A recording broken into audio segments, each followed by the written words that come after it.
പതിറ്റാണ്ടുകളുടെ കർമ്മസാരഥ്യവും ചുമലിലേറ്റി അറിവിന്റെയും വിനയത്തിന്റെയും പാണ്ഡിത്യത്തിന്റെയും പ്രഭചൊരിഞ്ഞൊരു യുഗപ്രഭാവനമാണ് ചരിത്രത്തിലേക്ക് മറയുന്നത്. സമസ്ത കേരള ജമിയത്തുൽ ഉലമ എന്ന പണ്ഡിത സഭയുടെ കേന്ദ്ര മുശാവറയിൽ അരനൂറ്റാണ്ടോളം നിർണായക സാന്നിധ്യമായിരിക്കുകയും കേരളീയ ഇസ്ലാമിക പ്രബോധന രംഗത്തെ അക്ഷരക്കളരിയായ പട്ടിക്കാട് ജാമിയ നൂരിയയുടെ സാന്നിധ്യത്തിൽ കാൽനൂറ്റാണ്ട് എത്തുകയും ചെയ്ത പ്രൊഫസർ കെ ആലിക്കുട്ടി മുസ്ലിയാരുടെ വേർപാട് കേവലം ഒരു വ്യക്തിയുടെ നിര്യാണമല്ല, മറിച്ച് കേരള മുസ്ലിം പൊതുമണ്ഡലത്തിലെ ഒരു ചരിത്ര അധ്യായത്തിൻ്റെ സാന്ദ്രമായ വിരാമമാണ്. അഗാധമായ ജ്ഞാനം കൊണ്ടും അതിസൂക്ഷ്മമായ ജീവിതം കൊണ്ടും തലമുറകളെ പ്രചോദിപ്പിക്കുകയും പ്രബുദ്ധരാക്കുകയും ചെയ്ത ഒരു വിളക്കുമാടം. സമാനതകളില്ലാത്ത ഒരു പാരമ്പര്യത്തിൻ്റെ അവസാന ശേഷിപ്പ് കൂടി അതോടൊപ്പം ഓർമ്മയിൽ മറയുന്നു. പാണ്ഡിത്യത്തിൻ്റെ പ്രൗഢിയും പ്രതിപാദനത്വത്തിൻ്റെ പകിട്ടും ഒത്തുചേരുമ്പോഴും ലാളിത്യത്തിൻ്റെ എളിമ കൈവിടാതെ ജീവിക്കാൻ സാധിച്ചു എന്നതാണ് ആലിക്കുട്ടി മുസ്ലിയാരെ വേറിട്ട് നിർത്തിയത്. പാരമ്പര്യ പ്രഭാവത്തിൻ്റെ പീഠങ്ങളിൽ ഇരിക്കുമ്പോഴും സാധാരണക്കാരനിൽ സാധാരണക്കാരനായി ഇറങ്ങി ജീവിക്കാനും ആളുകൾക്കിടയിൽ കലർന്നു ജീവിക്കാനും അദ്ദേഹത്തിന് ഒരു മടിയും ഉണ്ടായിരുന്നില്ല. 1945 മലപ്പുറം ജില്ലയിലെ വേങ്ങരയ്ക്കടുത്ത് മൂസഹാജി ബിയാത്തുക്കുട്ടി ദമ്പതികളുടെ മൂത്ത മകനായാണ് ആലിക്കുട്ടി മുസ്ലിയാരുടെ ജനനം. 7-ാം വയസ്സിൽ വല്യുപ്പ ആലി ഹാജിയിൽ നിന്നാണ് ഖുർആൻ പഠനത്തിന് തുടക്കമിടുന്നത്. തുടർന്ന് അറിവിന്റെ ദാഹവുമായി അദ്ദേഹം അക്കാലത്തെ പ്രശസ്തമായ ദർസുകളിലേക്ക് സഞ്ചരിച്ചു. 4 വർഷത്തോളം സൈദാലി മുസ്ലിയാരുടെ ഇരുമ്പുഴ ദർസിൽ പഠനം, വാളപുരം KT മുഹമ്മദ് മുസ്ലിയാരുടെ പുത്തനങ്ങാടി ദർസിൽ 4 മാസം, മൊയ്തീൻ മുസ്ലിയാരുടെ പടിഞ്ഞാറ്റുമുറി ദർസിൽ 5 മാസം, കായ് മുസ്ലിയാർ ദർസ് നടത്തിയിരുന്ന അരിപ്രയിൽ 3 വർഷം, ബാപ്പുക്കുട്ടി മുസ്ലിയാരുടെ പടിഞ്ഞാറ്റുമുറി ദർസിൽ 3.5 വർഷം. അങ്ങനെ പോകുന്നു ആ വൈജ്ഞാനികാന്വേഷണത്തിന്റെ കാലം. ജ്ഞാനസമ്പാദനത്തിന്റെ ഈ പ്രാരംഭഘട്ടത്തിൽ തന്നെ അദ്ദേഹത്തിൽ ആത്മീയ നേതൃത്വ ഗുണങ്ങൾ തെളിഞ്ഞു നിന്നു. 14-ാം വയസ്സിൽ സ്വന്തം നാട്ടിൽ ഖതീബ് സ്ഥാനം ഏറ്റെടുക്കുകയും അക്കാലയളവിൽ 8 ദിവസം നീണ്ടുനിന്ന വാദ പരമ്പരയ്ക്ക് നേതൃത്വം നൽകുകയും ചെയ്തത് അദ്ദേഹത്തിന്റെ അപാരമായ ധാരണാശേഷിയെ വെളിവാക്കുന്നു. 20-ാം വയസ്സിൽ സ്വന്തം നാട്ടിൽ ഖാസിയായി നിയോഗിക്കപ്പെട്ടു എന്നത് ആ ചെറുപ്പത്തിൽ തന്നെ അദ്ദേഹം കൈവരിച്ച പാണ്ഡിത്യത്തിന്റെ വ്യാപ്തി വെളിപ്പെടുത്തുന്നു. പടിഞ്ഞാറ്റുമുറി ദർസിലെ പഠനത്തിനു ശേഷമാണ് professor K Alikutty Musliyar Pattikkad Jamia Nooriya Arabic കോളേജിലെത്തുന്നത്. ജാമിയയിലെ 4 വർഷത്തെ പഠനകാലം അദ്ദേഹത്തിന്റെ ജീവിതത്തിലെ വലിയ വഴിത്തിരിവുകൾക്ക് നിദാനമായി. കേരളീയ മുസ്ലിം സമൂഹത്തിന്റെ അനിഷേധ്യ നേതാക്കളായ ഷംസുൽ ഉലമ EK അബൂബക്കർ മുസ്ലിയാർ, കോട്ടുമല അബൂബക്കർ മുസ്ലിയാർ എന്നിവരുടെ പ്രിയപ്പെട്ട ശിഷ്യത്വം സ്വീകരിക്കാൻ അദ്ദേഹത്തിന് സാധിച്ചു. ഉമർ അലി ശിഹാബ് തങ്ങൾ, CKM സാദിഖ് മുസ്ലിയാർ, വില്യാപ്പള്ളി ഇബ്രാഹിം മുസ്ലിയാർ, ഏലംകുളം മൊയ്തീൻ മുസ്ലിയാർ, മുക്കം മോയിൻ ഹാജി, സയ്യിദ് അലി ബാഫക്കി തങ്ങൾ തുടങ്ങിയ പ്രമുഖരായിരുന്നു അവിടെ സഹപാഠികൾ. കുമരംപുത്തൂർ കുഞ്ഞലവി മുസ്ലിയാർ, KC ജമാലുദ്ദീൻ മുസ്ലിയാർ, വെല്ലൂർ അബൂബക്കർ ഹസ്രത്ത്, കാടേരി മുഹമ്മദ് മുസ്ലിയാർ തുടങ്ങിയ മഹാപണ്ഡിതർ ഗുരുക്കളും. 1968 ഫൈസി ബിരുദം നേടി പുറത്തിറങ്ങിയ ശേഷമാണ് അവിസ്മരണീയമായ ഒരു സംഭവം നടക്കുന്നത്. മലപ്പുറത്തിനടുത്ത മീനാക്കുഴിയിൽ ദർസ് നടത്താനെത്തിയ താടിയോ മീശയോ ഇല്ലാത്ത വാൽത്തലപ്പാവുകാരനായ ആലിക്കുട്ടി മുസ്ലിയാരെ കണ്ട് സംശയാലുക്കളായ നാട്ടുകാർ കോട്ടുമൽ അബൂബക്കർ മുസ്ലിയാരുടെ അടുത്ത് പരാതിയുമായി എത്തി. എന്നാൽ ശിഷ്യന്റെ പാണ്ഡിത്യത്തെയും ആന്തരിക വെളിച്ചത്തെയും കൃത്യമായി തിരിച്ചറിഞ്ഞ കോട്ടുമല നൽകിയ മറുപടി അർത്ഥഗർഭമായിരുന്നു. പുറമേയല്ല വേണ്ടത്, ഉള്ളാണുണ്ടാവേണ്ടത്, അവൻ അവിടെ നിൽക്കട്ടെ. ഗുരുവിന്റെ ആ വാക്കുകൾ സത്യമായി പുലർന്നു. തുടർന്ന് 8 വർഷത്തോളം മീനാർക്കുഴിയിൽ ദർസ് നടത്തിയ ആലിക്കുട്ടി മുസ്ലിയാർ തന്റെ പാണ്ഡിത്യം കൊണ്ടും സ്വഭാവ മഹിമ കൊണ്ടും അവിടുത്തെ ജനങ്ങളുടെ ഹൃദയം കവർന്നു.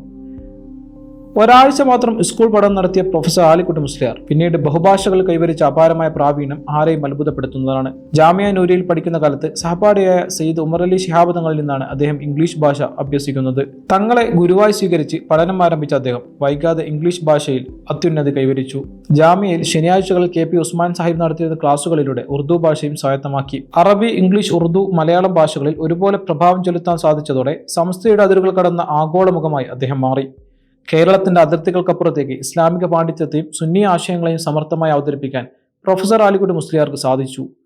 പ്രമുഖ അന്താരാഷ്ട്ര ഇസ്ലാമിക കൂട്ടായ്മയായ മുസ്ലിം വേൾഡ് ലീഗിന്റെ കീഴിലുള്ള ഇസ്ലാമിക് ഫിഖ് കൗൺസിൽ അംഗമായി ദീർഘകാലം പ്രവർത്തിക്കാനായത് ആ മികവ് കൊണ്ട് മാത്രമായിരുന്നു. 1978 ഹൈദരാബാദിലെ central English and foreign language യൂണിവേഴ്സിറ്റിയുടെ രൂപീകരണ കമ്മിറ്റിയിൽ കേന്ദ്ര മാനവ വിഭവശേഷി മന്ത്രാലയത്തിന്റെ നിർദ്ദേശപ്രകാരം അംഗമായി. 2008 ഈജിപ്തിലെ അൽ അസ്ഹർ സർവകലാശാലയിൽ നടന്ന അസ്ഹർ പൂർവ്വ വിദ്യാർത്ഥി സംഗമത്തിൽ മുഹമ്മദ് അലി ശിഹാബ് തങ്ങൾക്ക് പകരക്കാരനായി പങ്കെടുത്ത് പ്രബന്ധം അവതരിപ്പിച്ചു. അന്താരാഷ്ട്ര തലത്തിൽ നടക്കുന്ന സൂഫി സമ്മേളനങ്ങളിലും കർമ്മശാസ്ത്ര വേദികളിലും നിറസാന്നിധ്യമായിരുന്നു ആലിക്കുട്ടി മുസ്ലിയാർ.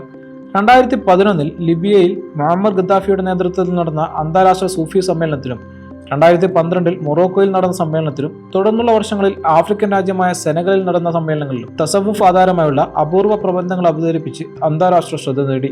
1986 ഹൈദരാബാദിൽ നടന്ന ആധുനിക പ്രശ്നങ്ങളും ഇസ്ലാമിക കർമ്മശാസ്ത്രവും എന്ന അന്താരാഷ്ട്ര ഇസ്ലാമിക സെമിനാർ 1989 നടന്ന അറബി പേർഷ്യൻ പാഠ്യപദ്ധതികളുടെ പുനർഘടന ദേശീയ സെമിനാർ, 1998 കേരള യൂണിവേഴ്സിറ്റിയിലെ റിഫ്രഷർ കോഴ്സ് എന്നിവയിൽ അദ്ദേഹം നൽകിയ സംഭാവനകൾ എടുത്തു പറയേണ്ടതാണ്. 1970 പെരിന്തൽമണ്ണ താലൂക്ക് സമസ്ത ജനറൽ സെക്രട്ടറിയായാണ് അദ്ദേഹം സംഘടനാ രംഗത്തേക്ക് സജീവമായി വരുന്നത്. തുടർന്നുണ്ടായ വളർച്ച സമസ്തയുടെയും സുന്നി പ്രസ്ഥാനങ്ങളുടെയും ചരിത്രത്തോട് ചേർന്നുള്ളതായിരുന്നു. 1976 മലപ്പുറം ജില്ലാ സമസ്ത ജോയിന്റ് സെക്രട്ടറിയായി. 1978 മുതൽ പട്ടിക്കാട് ജാമിയ നൂരിയ പൂർവ്വ വിദ്യാർത്ഥി സംഘടനയായ ഓസ്ഫോജന ജനറൽ സെക്രട്ടറി. 1986 സമസ്ത കേന്ദ്ര മുഷാവർ അംഗമായി തിരഞ്ഞെടുക്കപ്പെട്ടു. 1992 മുതൽ 2016 വരെ സംസ്ഥാന ജനറൽ സെക്രട്ടറിയായി സുന്നി യുവജന സംഘത്തെ നയിച്ചു. 2010 സമസ്ത കേന്ദ്ര കമ്മിറ്റി ജോയിന്റ് സെക്രട്ടറിയായി. 2016 ചെറുശ്ശേരി സൈനുദ്ദീൻ മുസ്ലിയാരുടെ വിയോഗത്തിനു ശേഷം സംസ്ഥയുടെ ജനറൽ സെക്രട്ടറി പദവിയിലുമെത്തി. പൊതുഭരണ മേഖലയിൽ പ്രൊഫസർ കെ ആലിക്കുട്ടി മുസ്ലിയാർ ഉണ്ടാക്കിയ മുദ്രകൾ അനന്യമാണ്. 2003 മുതൽ 2006 വരെ കേരള സംസ്ഥാന ഹജ്ജ് കമ്മിറ്റി ചെയർമാനായും 2006 മുതൽ 2009 വരെ കേന്ദ്ര ഹജ്ജ് കമ്മിറ്റി വൈസ് ചെയർമാനായും അദ്ദേഹം സേവനമനുഷ്ഠിച്ചു. മന്ത്രിയല്ലാത്ത ഒരാൾ കേരള ഹജ്ജ് കമ്മിറ്റിയുടെ ചെയർമാൻ പദവിയിലെത്തുന്നത് ചരിത്രത്തിൽ ആദ്യമായായിരുന്നു. ഹജ്ജ് തീർത്ഥാടകർക്കായുള്ള സേവനങ്ങൾ ആധുനികവൽക്കരിക്കുന്നതിൽ അദ്ദേഹം വഹിച്ച പങ്ക് വളരെ വലുതാണ്. 1979 ജാമിയ നൂരിയയിൽ അധ്യാപകനായി ചേർന്ന ഉസ്താദ് 2003 പ്രിൻസിപ്പൽ സ്ഥാനത്തേക്ക് അവരോധിക്കപ്പെട്ടു. 4 നൂറ്റാണ്ടോളം ജാമിയയുടെ സാരഥിയായി പ്രവർത്തിച്ച അദ്ദേഹം ആയിരക്കണക്കിന് ഫൈസിമാർക്കാണ് വിജ്ഞാനം പകർന്നു നൽകിയത്. സമസ്തയുടെ ആശയപരമായ അടിത്തറ കാത്തു സൂക്ഷിക്കുന്നതിനൊപ്പം ആധുനിക കാലഘട്ടത്തിന് അനുയോജ്യമായ രീതിയിൽ വിദ്യാർത്ഥികളെ പ്രാപ്തരാക്കാനും അദ്ദേഹം ശ്രദ്ധിച്ചു.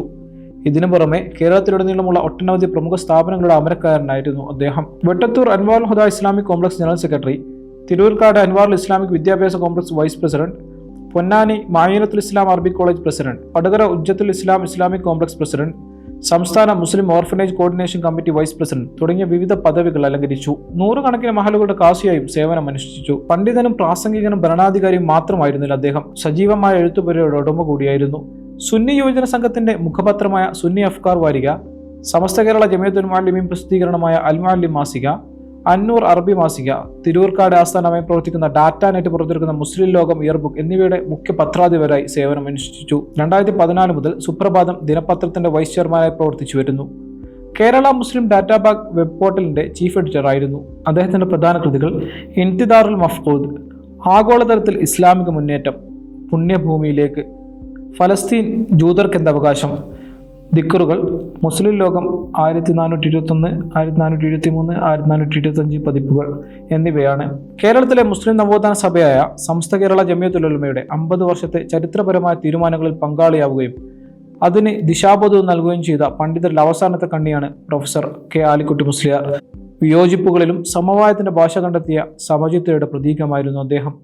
പട്ടിക്കാട് ജാമിയ നൂരിയയുടെ തിരുമുറ്റത്തും സമസ്തയുടെ മുഷാവറ പന്തലിലും അന്താരാഷ്ട്ര വേദികളിലും ഒരുപോലെ തിളങ്ങി നിന്ന ആ ജ്ഞാന വെളിച്ചം അണയുമ്പോൾ കേരള മുസ്ലിം സമൂഹം കൈകോർത്ത് നിന്ന ഒരു വലിയ കാലഘട്ടത്തിനാണ് തിരശ്ശീല വീഴുന്നത്. അറിവും വിനയവും സമന്വയിപ്പിച്ച ആ ജീവിതം വരും തലമുറകൾക്ക് എന്നും വഴികാട്ടിയായി നിലകൊള്ളും.